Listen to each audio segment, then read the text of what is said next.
గులాబీ సుందరి last but one పార్ట్కి స్వాగతం. సో మన విజేంద్ర కృష్ణ దేవయానిలకి పెళ్లి జరుగుతుందా లేక దేవయాని పెళ్లి సంజీవరావుతో అయిపోతుందా? ఇది అమాయకంగా అడుగుతున్న క్వశ్చన్ కాదు. ఎందుకంటే ఆబ్వియస్లీ హీరోతో హీరోయిన్కే పెళ్ళవుతుంది అంటే సంజీవరావు పెళ్లి చెడిపోతుంది, సంజీవరావుతో పెళ్లి చెడిపోతుంది, విజేంద్ర కృష్ణ మన దేవయాని పెళ్లి చేసుకుంటారు. కానీ అది అంత ఈజీగా అవుతుందంటారా? ఎంత కష్టపడాల్సి వస్తుందో, ఎన్ని ట్విస్టులుంటాయో చూద్దామా కథలోకి వెళ్ళిపోయి. ఆ రోజు శకుంతల కారులో ఒక్కరితే వెళ్ళింది. కూడా విజేంద్రకృష్ణ కూడా వెళ్ళలేదు. కారు బట్టల షాప్ ముందు ఆగింది. దేవయాని, మణిమాల అప్పటికే ఆ షాపులో ఉన్నారు. మాల ఆమెను చూస్తూనే నమస్కరించింది చిరునవ్వుతో. అక్క, విజేంద్రకృష్ణ గారి అక్కగారు వచ్చారు అంటూ ఆమెకు చెప్పింది మాల. శకుంతల ఆమె వైపు చూసింది. విజేంద్రకృష్ణ పేరు వినగానే ఆమె ముఖం మ్లానమైంది. కళ్ళల్లో కాంతి తగ్గిపోయినట్లుగా గాజు కళ్ళలా అయ్యాయి. వెంటనే ముఖం తిప్పేసుకుంది అటు చూడకుండా. శకుంతలకి ఇంకా దేవయాని వైపు అలాగే చూడాలనిపిస్తోంది. కాంతివంతమైన విశాల నేత్రాలు, కల్మషరహితమైన నిర్మల వదనం, పూల తీగల కుసుమ కోమలంగా ఉండే ఆ శరీరాకృతి, చెవులపై కప్పి ఉన్న వంకీల జుత్తు, నున్నగా అద్దాల్లా మెరుస్తున్న చెక్కిళ్ళు, సన్నగా గీత గీసినట్లున్న కనుబొమ్మలు, అందంగా ఆకాశంలో శంపాలతలా ఉన్న ఆమెను కళ్ళార్పకుండా అలాగే చూసింది. అందుకే తన తమ్ముడు అంత పిచ్చివాడైపోతున్నాడు ఈ అమ్మాయిని చూసి. ఎలా అయినా ఈ పెళ్లి తప్పించి తన తమ్ముడికి ఈ అమ్మాయిని ఇచ్చి చెయ్యాలని మనసులోనే గట్టిగా నిశ్చయించుకుంది. శకుంతల కూడా ఏవో చీరలు చూడసాగింది. ముగ్గురు మరో షాపులోకి వెళ్ళారు. ఆమె తమతోనే రావడం దేవయానికి సుతరాము నచ్చలేదు. తప్పనిసరి బట్టల విషయంలో మాట్లాడాల్సి వచ్చింది. శకుంతల మెల్లగా మాటలు కలిపి అక్క చెల్లెలు ఇద్దరూ తనతో వచ్చేటట్టు చేసింది. దేవయానికి ఇష్టం లేకపోయినా పెద్ద ఆమె అని మాట తీసేయలేకపోయింది. మాల కూడా వెళ్దామనటంతో మౌనంగా ఉండిపోయింది. కారు తిన్నగా బీచ్కి పోనివ్వమంది డ్రైవర్ని శకుంతల. అదేమిటి, ఇంటికి కాదా అడిగింది దేవయాని. కాదు, కాస్త చల్లగాలికి బీచ్లో కూర్చుందామని. మీరు కూడా ఉన్నారు, సరదాగా కబుర్లు చెప్పుకోవచ్చు. నాకు అక్క చెల్లెళ్ళు ఎవరూ లేరు సరదాగా మాట్లాడుకోవడానికి. 2 రోజుల్లో విజయవాడ వెళ్ళిపోతున్నాను అంటూ చెప్పింది. ఆమెకి ఏమీ మాట్లాడలేదు. మనసులో విసుగ్గా ఉంది. ఆవిడని ఎంత వేగంగా వదిలించుకుందామా అని ఉంది. దేవయాని మౌనం చూసి శకుంతల ఆలోచనల్లో పడింది. కారు రామకృష్ణ మిషన్ దగ్గర ఆగింది. ముగ్గురు కారు దిగి సిమెంట్ బెంచీలపై వైపు దారి తీశారు. మాల మాత్రం అక్కడ ఉండటం మంచిది కాదని నీళ్ళ దగ్గరికి వెళ్ళింది. దేవయాని, శకుంతల సిమెంట్ బెంచీల మీద కూర్చున్నారు. అలలుగా లేచిపడుతున్న కెరటాల వైపు రెప్పవాల్చకుండా చూస్తోంది దేవయాని. దేవా అంది శకుంతల. ఏమిటి అన్నట్లు చూపులు ఇటు తిప్పింది. నువ్వు సంజీవరావుని మనస్ఫూర్తిగా ఇష్టపడే పెళ్లి చేసుకుంటున్నావా? ఆ మాట వినటంతోనే కళ్ళు టపటపలాడాయి. ఏ, మీ తమ్ముడే అందగాడా? అతను కాదంటే ఇక ప్రపంచమే లేదా? ఆడపిల్లలకి ఇక భర్తే దొరకడా? సంజీవరావుకే అందం, చదువు, ఆస్తి, అంతస్తులు లేకపోయినా మంచి మనసుంది, ఇచ్చిన మాట నిలబెట్టుకునే మంచి వ్యక్తిత్వం ఉంది అని గట్టిగా దులిపి పారేయాలనిపించింది. అతి కష్టం మీద వచ్చిన కోపాన్ని దిగమింగుకుంటూ, మీకు ఆ సందేహం ఎందుకొచ్చింది అడిగింది. రాణి నవ్వు పెదవుల మీదకి అతి కష్టం మీద తెచ్చుకుంటూ, ఆహా, సంజీవరావు పెద్దగా అందంగా ఉండడు, పైగా పెద్ద చదువుకోలేదు, పెద్ద ఉద్యోగం లేదు, నీలాంటి అందమైన అమ్మాయికి అతను భర్తగా తగడని నా ఉద్దేశం అంది శకుంతల ఆమె వైపు పరీక్షగా చూస్తూ. బాగుంది, శాశ్వతంగా నిలిచేది అందం, ఆస్తులు, అంతస్తులు కావు, మంచి హృదయం, ప్రేమించే మనసు ఉండాలి. మగవాడికి పెద్ద చదువు, పెద్ద ఉద్యోగం లేనంత మాత్రాన అతడు పెళ్లికి అనర్హుడనే అర్థమా?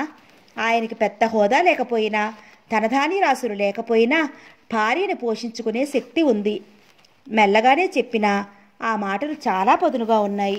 అది కాదు దేవా, నిన్ను మరో వ్యక్తి ఎంతో గాఢంగా ప్రేమించాడనుకో, దానికి నీ సమాధానం? ఒక్క క్షణం ఆగి తాపీగా అంది. అది అతని దురదృష్టం అనుకుంటాను. నాకు తెలియకుండా నన్ను ప్రేమిస్తే అది నా తప్పు కాదు. నిజమే, నేను ఒప్పుకుంటున్నాను. నిన్నే మదిలో నిలుపుకుని పిచ్చివాడైపోతున్న అతనికి నీ హృదయంలో చోటు లేదా? చిక్కు ప్రశ్నే. నన్ను అలా అంత గాఢంగా ప్రేమించిన వాళ్ళు లేరు.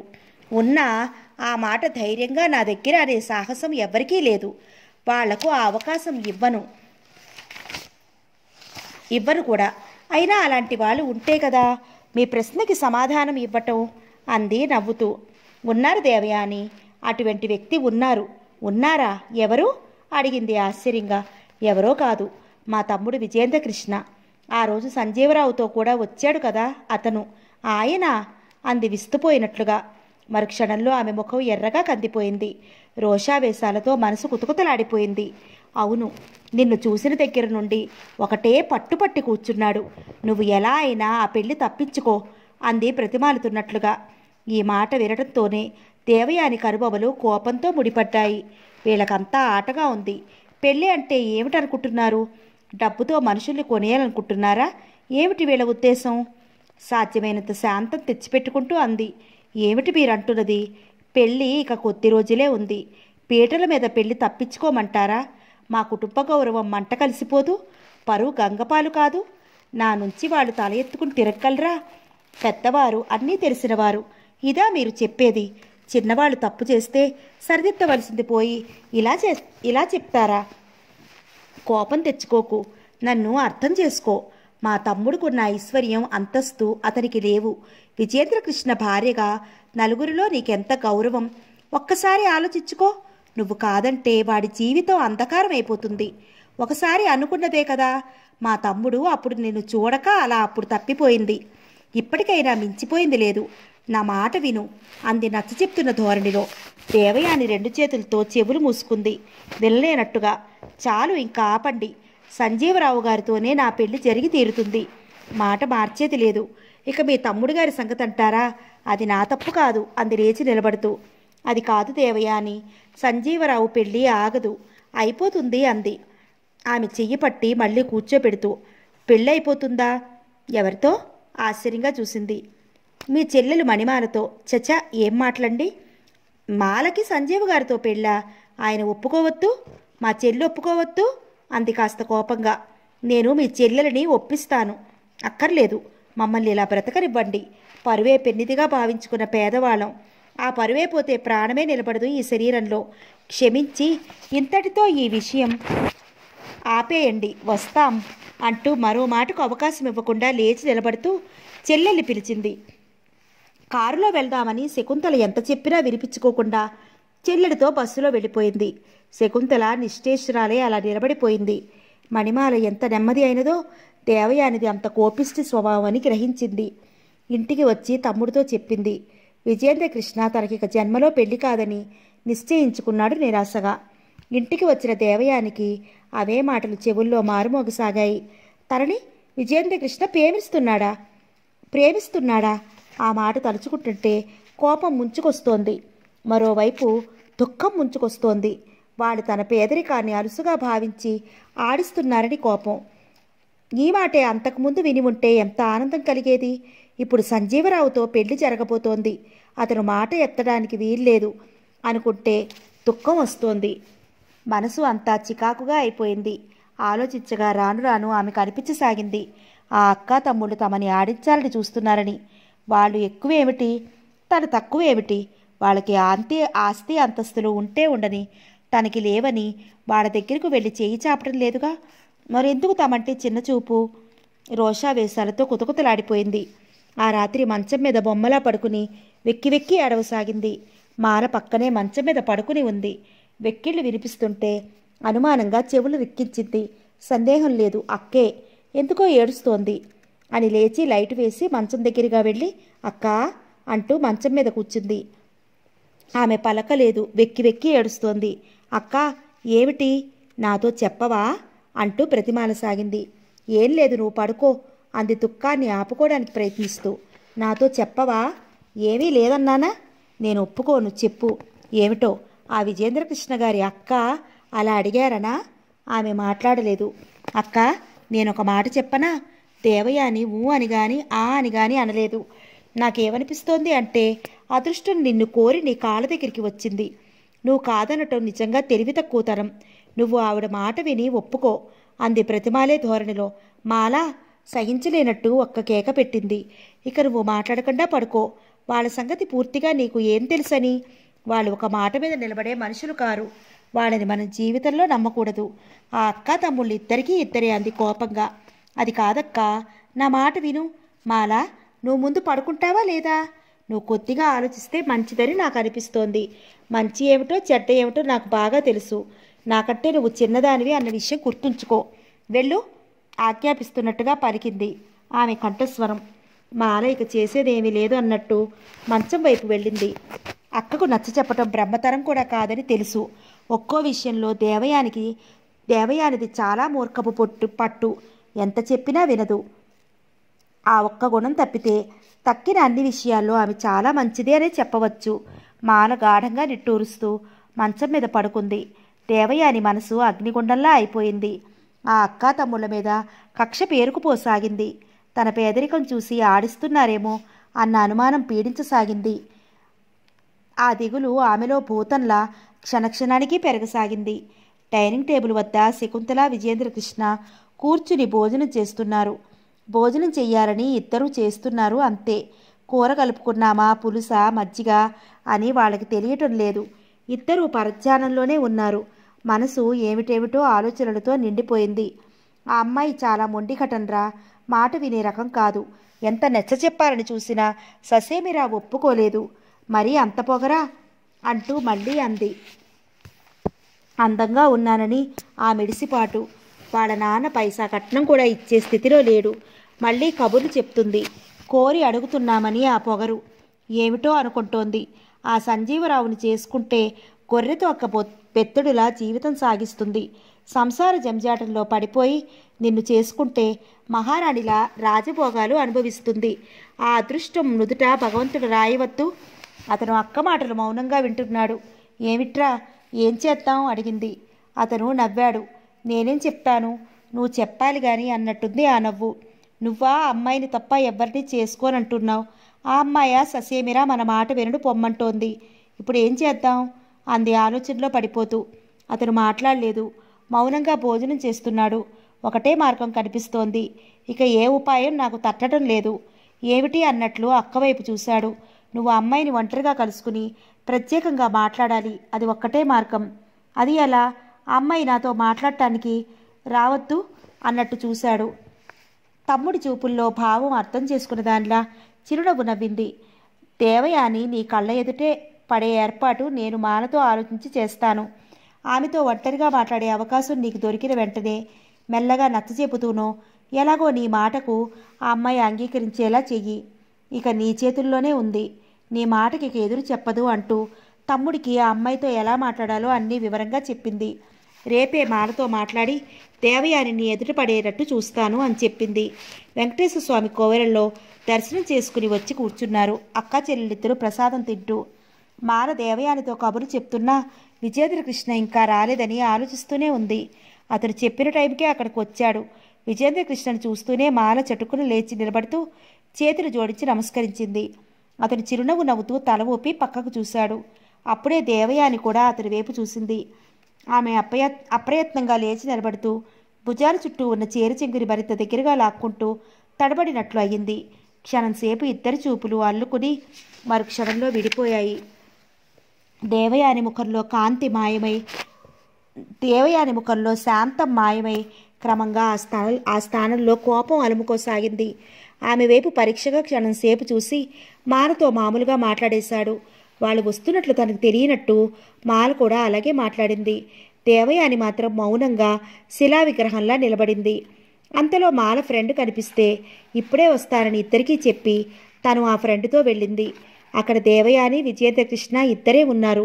ఆమెకు చెల్లెలి మీద ఒళ్ళు మండిపోయింది. అతను అక్కడ ఉంటే తనని ఒంటరిగా వదిలేసి వెళ్ళిపోతుందా? అసలు దానికి పుత్తుందా?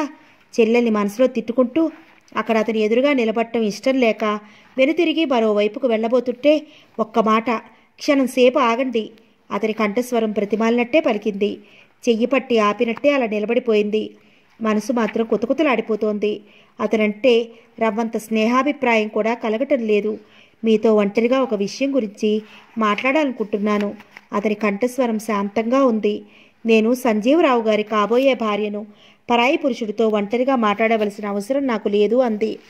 ఆ కంఠస్వరంలో కోపం తొంగి చూసింది. ప్రతి అక్షరం నొక్కి పలికినట్లుగా కటువుగా అంది.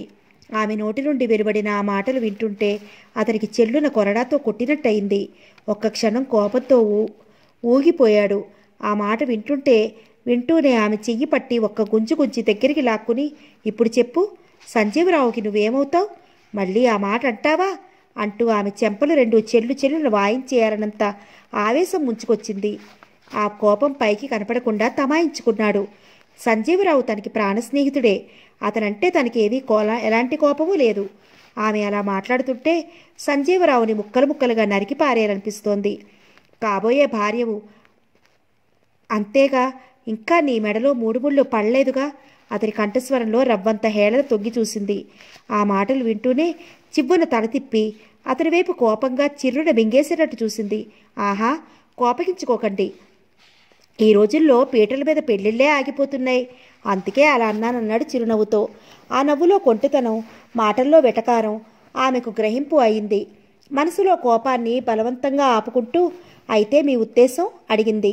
శాంతంగా మాట్లాడాలని ప్రయత్నించినా కోపం తొంగి చూసింది ఆ మాటల్లో. సంజీవరావే మీ భర్త అవుతాడని మీ పెళ్లి అయ్యే వరకు ఎవరూ ధైర్యంగా చెప్పలేరని నా ఉద్దేశం. ఈసారి బుద్ధిమంతుల్లా అమాయకంగా ముఖం పెట్టాడు. అయితే నా పెళ్లి ఆగిపోవాలని కోరుకుంటున్నారా? రోషంగా అడిగింది అతని వైపు సూటిగా చూస్తూ. అటు సూర్యుడు ఇటు ఉదయించిన భూమి తలకిందులైన సంజీవరావుతో నా పెళ్లి జరగక మానదు అని ఛాలెంజ్ చేస్తున్నట్లుగా ఉన్నాయి ఆమె చూపుల్లో అర్థం. రామరామ,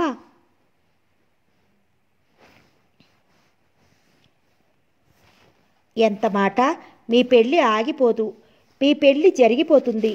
మీ భర్త సంజీవరావే అవుతాడని నమ్మకం లేదు అంతే నేను చెప్పేది అంటూ చిన్నగా నవ్వాడు. ఆ నవ్వు చూస్తే ఆమె ఒళ్ళు మండిపోయింది. ఆ సమయంలో కానీ సంజీవ అక్కడ ఉంటే అప్పటికప్పుడు ఒప్పించి పెళ్లి చేసేసుకుని చూసావా అని చెప్పారన్నంత కసి మనసులో పెరిగిపోసాగింది. దేవయాని ఒక్క అడుగు ముందుకు వేసింది. నీతో నాకు లెక్కేమిటి అన్నట్లు తల ఎగరవేస్తూ. వెంటనే చెయ్యి పట్టి ఆపాడు. ఆగమని చెప్తే వెళ్ళిపోతావే? అధికారపూర్వకంగా అడిగాడు. మీరు ఎవరు నన్ను ఆపటానికి? రోషంగా అడిగింది అతని చెయ్యి విడిపించుకోవడానికి ప్రయత్నిస్తూ. నేను ఎవరో నీకు తర్వాత తెలుస్తుంది, అవతలకు పద అంటూ అటువైపు ఉన్న వరండా వైపు లాక్కు వెళ్ళాడు. అప్పటికే ఒకళ్ళిద్దరి దృష్టి పడటం గ్రహించి దేవయానికి ఆలోచన లేదు. ఎవరతను? తనకి అతనికి ఏమిటి సంబంధం? తనని ఇలా నిర్బంధించవలసిన అవసరం ఏమిటి? తనని ఎందుకు ఇలా అవమానిస్తున్నాడు అన్న ఉక్రోషం ఆమె నరంలోనూ మెలితిరిగింది. నీతో ఒక విషయం మాట్లాడాలి అంటూ ఆమె చెయ్యి వదిలిపెట్టాడు. ఆమె మాట్లాడలేదు. మనసులో కోపాన్ని ఆపుకుంటూ అలా నిలబడింది. నిన్ను నేను మనస్ఫూర్తిగా ఇష్టపడుతున్నాను. నిన్ను పెళ్లి చేసుకోవాలని నిశ్చయించుకున్నాను. నీ పెంకితనాన్ని మంకుపట్టుని ఒక్కచోటికి నెట్టి బాగా ఆలోచించు. సంజీవరావుతో నీ పెళ్లి ఆపించు. అతనికి మాలకి వివాహం జరిపించి మనిద్దరం పెళ్లి చేసుకుందామన్నాడు నచ్చ చెప్తున్న ధోరణిలో. అది ఈ జన్మలో జరగదు, ఖచ్చితంగా చెప్పేసింది. ఎందుకు జరగదు?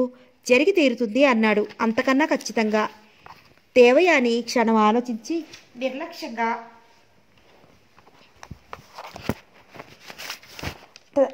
తల ఎగరవేస్తూ అంది. మీరు ఎందుకు అంత పట్టుదలగా ఉన్నారు? నాకు ఇప్పుడు అర్థమవుతోంది. ఏమిటి అర్థమైంది? కనుబొమ్మలు ముడిచి అర్థం కానట్లు చూశాడు. నన్ను మా చిన్నాన్నగారు పెంచుకున్నారని మీకు తెలిసే ఉంటుంది. వారి ద్వారా నాకు 3 లక్షల రూపాయలు ఆస్తి కలవబోతోంది. మీరు ఆశపడుతున్నారు, అంతేగాని నిజంగా నా మీద మీరు ఇష్టపడి కాదు. ఎటకారంగా చూసింది. అతని బుర్ర గిరుని తిరిగినట్టయింది. నిజంగా ఈ అమ్మాయికి అంత ఆస్తి కలుస్తుందా? నిజం చెప్తుందా, అబద్ధం చెప్తుందా? అతనికి అర్థం కాలేదు.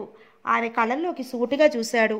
ఆ చూపులకి తట్టుకోలేనట్టు, కొద్దిగా కలవరపడినట్లు అయ్యి తిరిగి సర్దుకున్నట్టు చూసింది.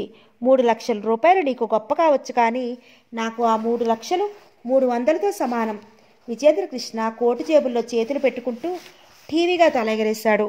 అతను అలా అనటంతో దెబ్బతిన్నట్టు చూసింది. ముఖం అంతా ఎర్రగా కందిపోయినట్టయింది. ఎంత మాట అన్నాడు! తననెంత చులకనగా చూస్తున్నాడు! మనసులో కోపం సుడులు తిరగసాగింది. పైకి మాత్రం ఏమీ అనలేదు. అయితే నీ నిర్ణయం మారదా? సూటిగా ప్రశ్నించాడు. మారదు అంటూ ఖచ్చితంగా చెప్పేసింది. అయితే నువ్వు ఆ సంజీవరావునే పెళ్లి చేసుకుంటావన్నమాట. ఆమె మాట్లాడలేదు. అంతేలే, మూర్ఖుడికి ఏం చెప్పినా అర్థం కాదు. నీ అదృష్టం అంతవరకే, ఇక ఎవరేం చేయగలరు? వస్తాను అంటూ వెనుతిరిగాడు. అతను వెళ్తున్న వైపు దేవయాని కోపంగా చూసింది. ఏమిటి ఈయన గారి దర్జా? ఎంత మాట అంతే అంత మాట అనేటివేనా? తనని మూర్ఖులతో జమకట్టాడా? అతని పెళ్లి చేసుకోకపోతే తన దురదృష్టవంతురాలా?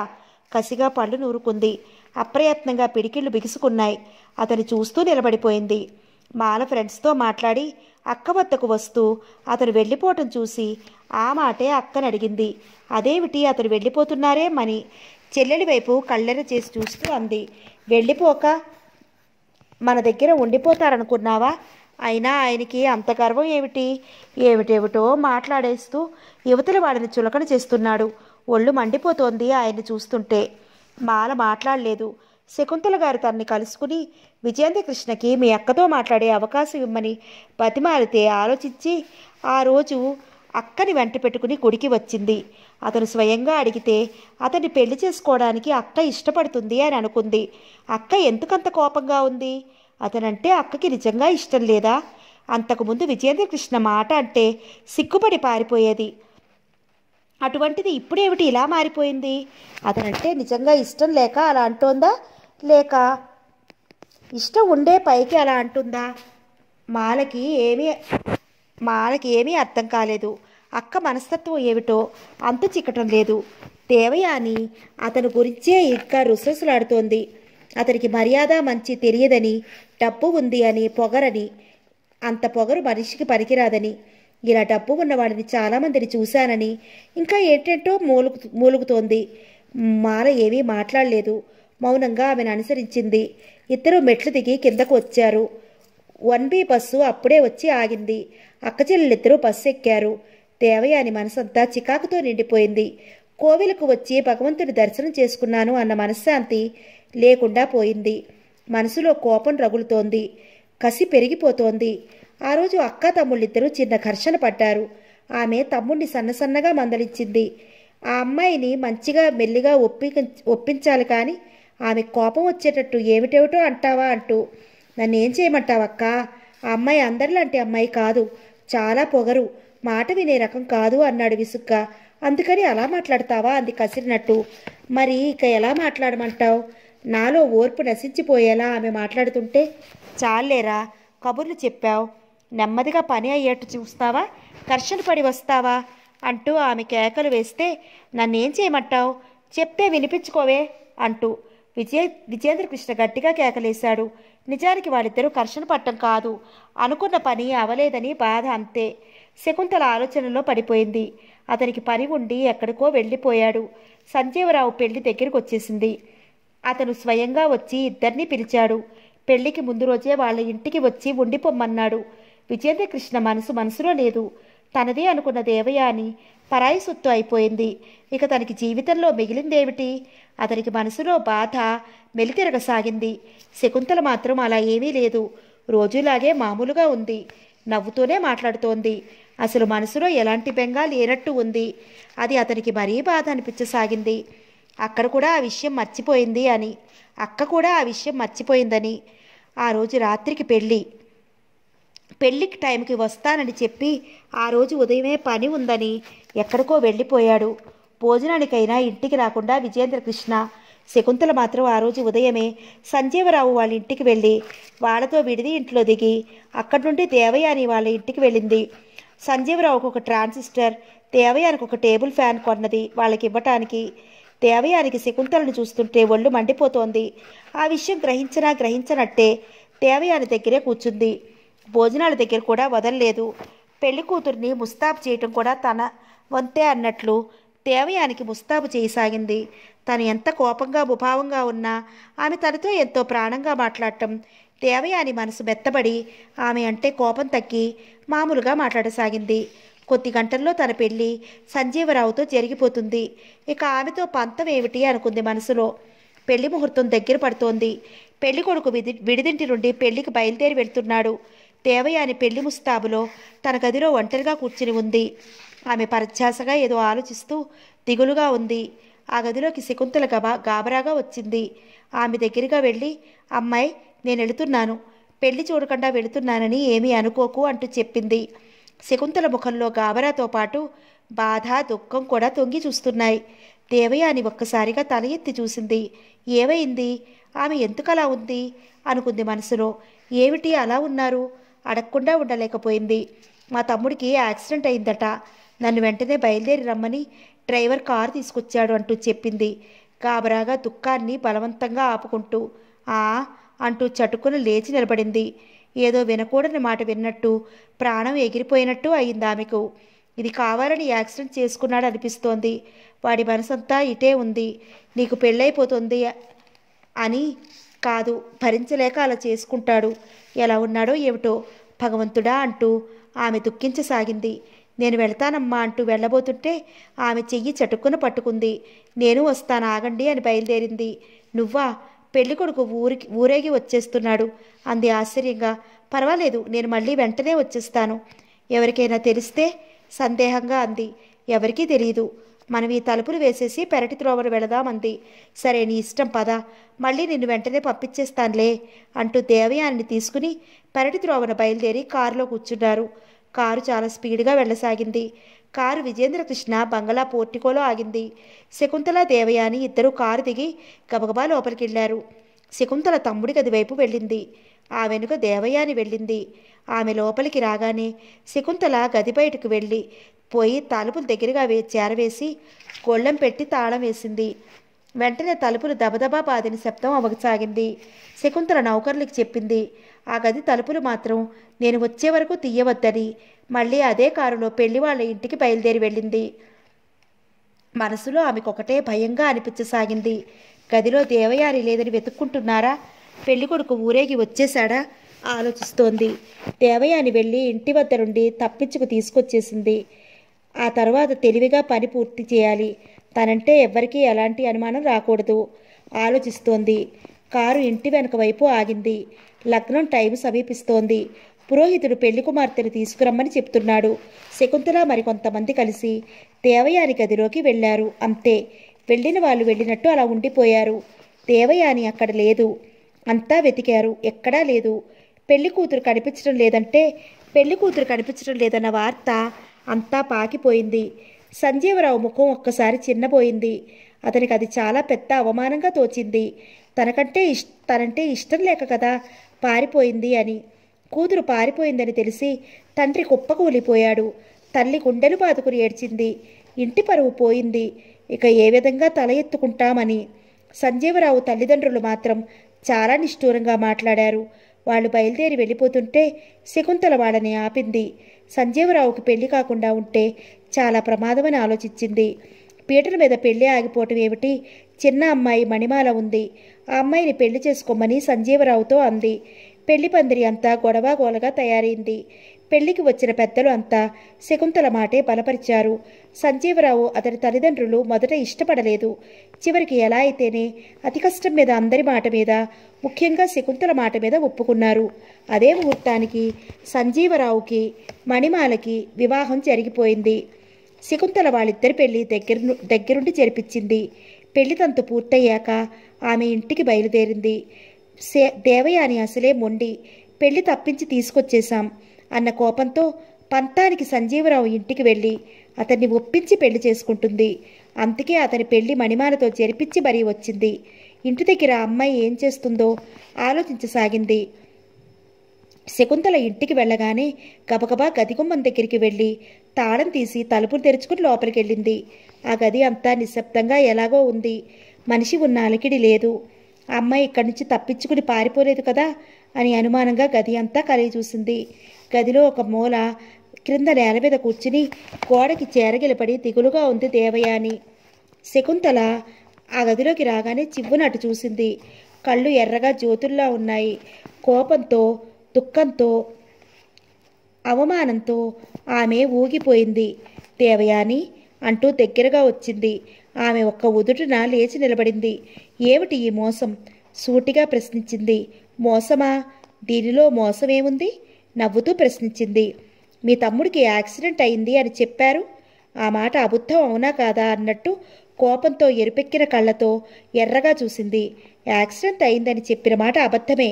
అయితే నేను చెప్పిన మాటల్లో కొంత నిజం లేకపోలేదు. నీకు పెళ్ళైపోతే వాడు ఇలా కూడా ఉండడు. నిజంగా ఏ కారో యాక్సిడెంట్ అయ్యేటట్టు చేస్తాడు కూడా. నా మాట విని మా తమ్ముడిని పెళ్లి చేసుకో. కాళ్ళ దగ్గరకు వచ్చిన అదృష్టాన్ని కాళ్ళదన్నుకుంటావు ఎందుకు చెప్పు?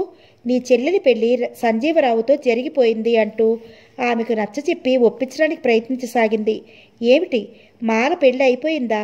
విస్తుపోయినట్టు అడిగింది. అవును దేవయాని అంది. చి, పెద్దవాళ్ళయుండి ఇంత మోసం చేస్తారా? ఆమె అసహించుకున్నట్టుగా అంది. దేవయాని, ముందు నన్ను మా ఇంటికి పంపించేయండి. పంపించకపోతే? శకుంతల అదో రకంగా చూసింది. ఉరిపోసుకుని చస్తానంది కసిగా. అలా అయితే ఒప్పుకుంటాను కానీ నిన్ను మాత్రం ఇంటికి పంపడానికి ఒప్పుకోను అంది ఖచ్చితంగా చెప్పేస్తూ. ఏమిటి అడిగింది రోషంగా. నిన్ను ఇంటికి పంపించడానికి నేను తీసుకురాలేదు. ఏమిటి ఈ నిర్బంధం? నాకు ఇష్టం లేదని చెప్తుంటే? ఇష్టం లేకపోతే మా తమ్ముడికి యాక్సిడెంట్ అయినందని చెప్పగానే నాతో పాటు కంగారుగా ఎందుకు పరిగెత్తుకొచ్చావు? ఆమె అలా ప్రశ్నించడంతో రవ్వంత నిర్లక్ష్యం కూడా ఉంది. నీ సంగతి నాకు తెలుసులే, నీ మనసేమిటో నేను గ్రహించుకున్నానులే అన్నట్టుంది ఆమె వాలకం చూస్తుంటే.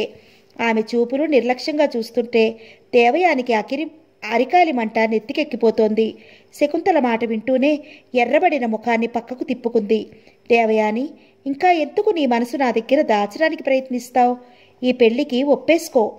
ప్రాణం తీసుకోవడానికైనా సిద్ధపడతాను కానీ ఈ పెళ్లి చేసుకోవడానికి మాత్రం సిద్ధపడను అంది ఖచ్చితంగా చెప్తూ. సరే చూస్తాను, నువ్వు ఈ పెళ్లికి ఎందుకు ఒప్పుకోవో. దేవయాని ఆమె వైపు కోపంగా చూసింది. సరే, తర్వాత మాట్లాడుకుందాం, నువ్వు కాసేపు పడుకో అంది శకుంతల ఆ గదిలోంచి వెళ్ళిపోతూ. మీరు మర్యాదగా నన్ను మా ఇంటికి పంపిస్తారా లేదా? మా తమ్ముడు వచ్చాక మా తమ్ముడిని అడిగి వెళ్ళు. మధ్యన ఆయన ఇష్టమేమిటి? కాబోయే భర్త ఇష్టం మీద నడవద్దు. మీరు గాలిమేడలు కడుతున్నారు. నా కంఠంలో ప్రాణం ఉండగా ఈ పెళ్లి జరగదు. జరిగి తీరుతుంది పట్టుదలగా అంది. అది మీ ఊహ అంది అదో రకంగా నవ్వుతూ.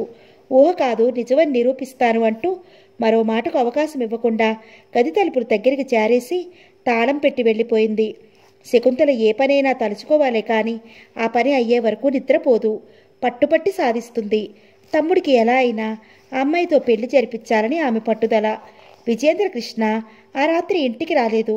దేవయానికి కాఫీ టిఫిన్ గదిలోకి పంపిస్తే తిప్పికొట్టేసింది కానీ ఏమీ తీసుకోలేదు.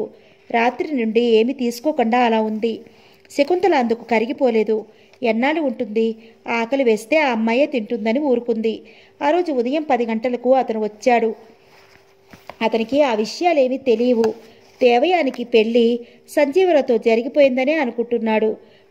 తిన్నగా తన గదివైపు వెళ్ళాడు. గడియ వేసి ఉంటే తెరుచుకుని వెళ్ళాడు. గదిలో అడుగు పెడుతూనే అలా క్షణంసేపు నిలబడిపోయాడు. దేవయాని అతని మంచం మీద పడుకుని నిద్రపోతోంది.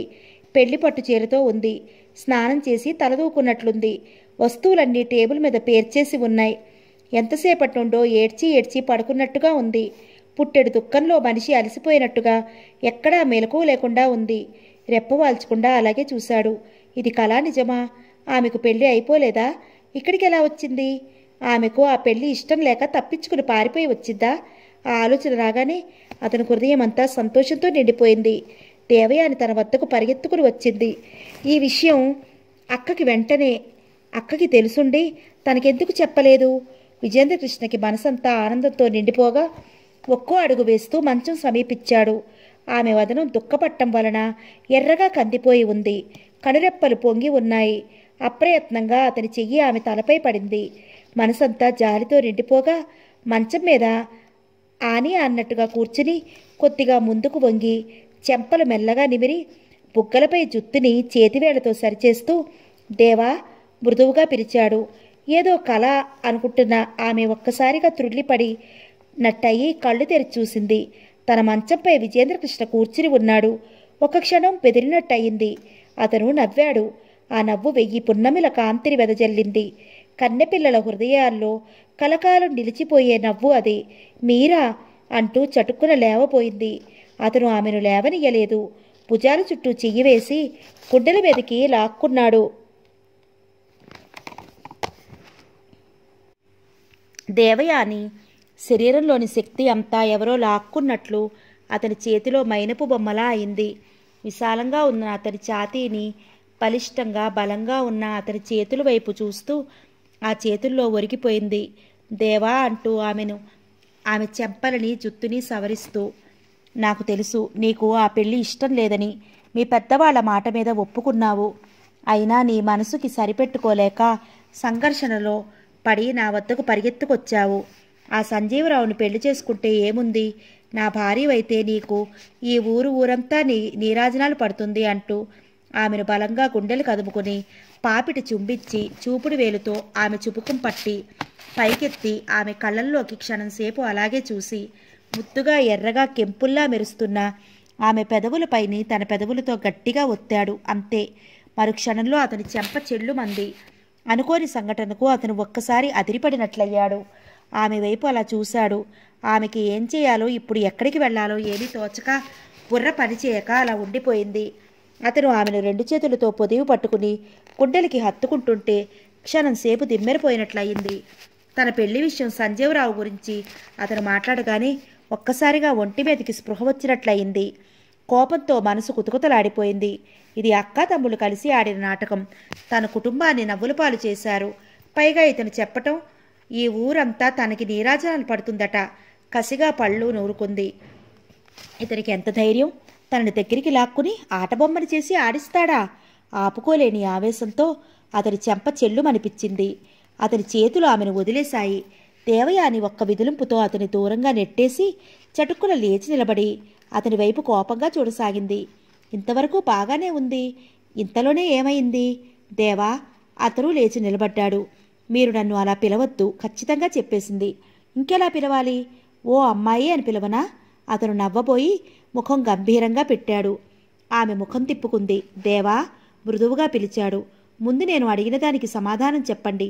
ఏమిటి ఈ నాటకం? నన్నెందుకిలా మోసం చేసి తీసుకొచ్చారు? చెప్పండి అని అడిగింది మహా ఆవేశంగా. మోసమా? నిన్ను మేము తీసుకొచ్చామా? కనుబొమ్మలు ముడేసి నుదురు చిట్లిస్తూ అడిగాడు. మీరు తీసుకురాలేదు. మీకు యాక్సిడెంట్ అయిందని మాయమాటలు చెప్పి నన్ను లాక్కువచ్చి ఇక్కడ బంధించలేదు? కంగున అడిగింది. ఒక్క క్షణం అయోమయంగా చూశాడు. ఈ అమ్మాయికి గాని మతి చలించలేదు కదా. మెల్లగా ఆలోచిస్తుంటే అక్క గుర్తుకు వచ్చింది. అక్క గాని ఈ పన్నాగం పన్ని పెళ్లి తప్పించి తీసుకొచ్చేయలేదు కదా. ఆలోచిస్తుంటే అదే నిజమనిపించసాగింది. విజేంద్రకృష్ణ బుర్ర గిర్రును తిరిగినట్లయింది. ఛీ, అక్క ఎందుకు ఇలా చేసింది? ఈ సంగతి సంజీవరావుకు తెలిస్తే ఏమనుకుంటాడు? ఇప్పుడు దేవయాని తన గురించి ఏమనుకుంటుంది?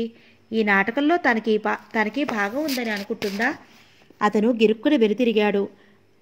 అక్కని అడిగితే గాని నిజం తెలియదు అని. ఆమె గదివైపు దారి తీశాడు. శకుంతల చెప్పిందంతా వింటూనే అవాక్కైపోయాడు. అక్క, తన కోసం ఇంత చేసిందా? దేవయానికి పెళ్ళైపోతే తను కృంగిపోతాడని తలచి తన సుఖం సంతోషం కోసం ఇంత సాహసం చేసింది. విషయం అంతా పూర్తిగా విన్న తర్వాత అక్కపై అతనికి కోపం రాలేదు. ఆమెపై మరింత గౌరవం పెరిగింది. అయితే దేవయాని గురించే బెంగ వస్తోంది. ఆమె చూస్తే మనుషుల్ని అర్థం చేసుకున్న మనసు కాదు. ఈ మాట పైకి అందరికీ చెప్పేస్తే తన పరువు ఏమైనా ఉంటుందా? అతనికి బుర్ర పనిచేయలేదు. ఇంతవరకు బాగానే ఉంది.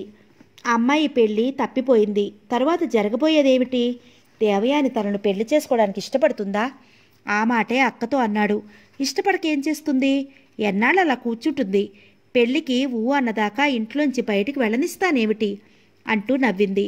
ఈ విషయం నలుగురికి తెలిస్తే అంత బాగుండదేమో అంటూ మాట మధ్యలో ఆపేశాడు.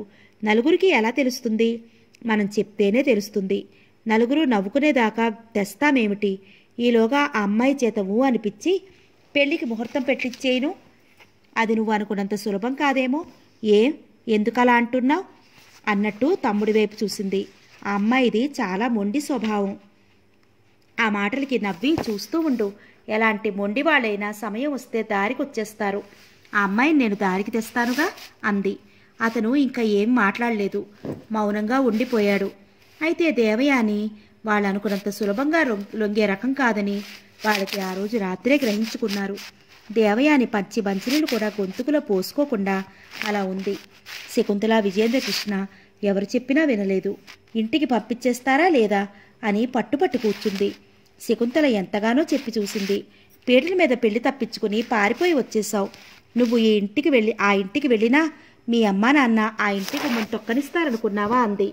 ఆ మాటలతో దేవయాని చరుణ కోపం వచ్చేసింది దేవయానికి. తన తల్లిదండ్రులు తనని గుమ్మం ఎక్కనివ్వరా? ఈవిడగారు చెప్తుంది. తనకి ఆ పెళ్లి ఇష్టం లేక వచ్చేసిందా? ఈవిడ మాయమాటలు చెప్పి తీసుకురాలేదు. ఉక్రోషంగా చూసింది. నేను వచ్చేసానా, మీరు తీసుకొచ్చారా అడిగింది. ఆమె మాటలకు నవ్వి, ఎలా అయినా ఒకటే, నేను తీసుకొచ్చినా నువ్వు పారిపోయావనే అంటారు అంది. అంటారు, ఎవరో బుద్ధి లేని వాళ్ళు అంటారు. వాళ్ళ మాటలు పట్టించుకోవాల్సిన అవసరం నాకు లేదు అంది రోషంగా. అక్క తమ్ముళ్ళిద్దరూ ముఖముఖాలు చూసుకున్నారు. ఇద్దరూ పైకి ఏమీ మాట్లాడలేదు. దేవయాని పట్టు విడవలేదు. నన్ను పంపిస్తారా లేదా అని కూర్చుంది. ఇద్దరూ ఎంత చెప్పినా వినలేదు. ఆన్ చేసి ఉన్న ఫ్యాన్లో చేయి పెట్టేయబోయింది. విజేంద్రకృష్ణ మెరుపులా పరిగెత్తుకు వెళ్ళి ఆపకపోతే ఆమె పని అయిపోయేది. ఇక లాభం లేదని నిశ్చయించుకున్నారు. అక్కా తమ్ముడు చాటుగా వెళ్ళి మాట్లాడుకున్నారు. శకుంతల అంది, వెళ్ళని వాళ్ళు ఆ అమ్మాయిని ఇంటి గుమ్మం ఎక్కనిస్తారేమిటి? వెళ్ళని వాళ్ళు ఆ అమ్మాయిని ఇంటి గుమ్మం ఎక్కనిస్తారేమిటి? వెళితే అప్పుడు తెలుస్తుంది. ఏమో, వాళ్ళ సంగతి మనకేం తెలుసు అన్నాడు. కూతురు మీద వాళ్ళకి ఎంత ప్రేమ ఉన్నా పెళ్లి పందిట్లో అందరి ఎదుట తమని అవమానపరిచి కుటుంబ మర్యాద మంట కలిపింది అని వాళ్ళకి కోపం తప్పకుండా ఉంటుంది. నువ్వు కారులో ఆ అమ్మాయిని తీసుకువెళ్ళు. దూరంగా కారు ఆపి ఆమెను వాళ్ళ ఇంటికి వెళ్ళమను.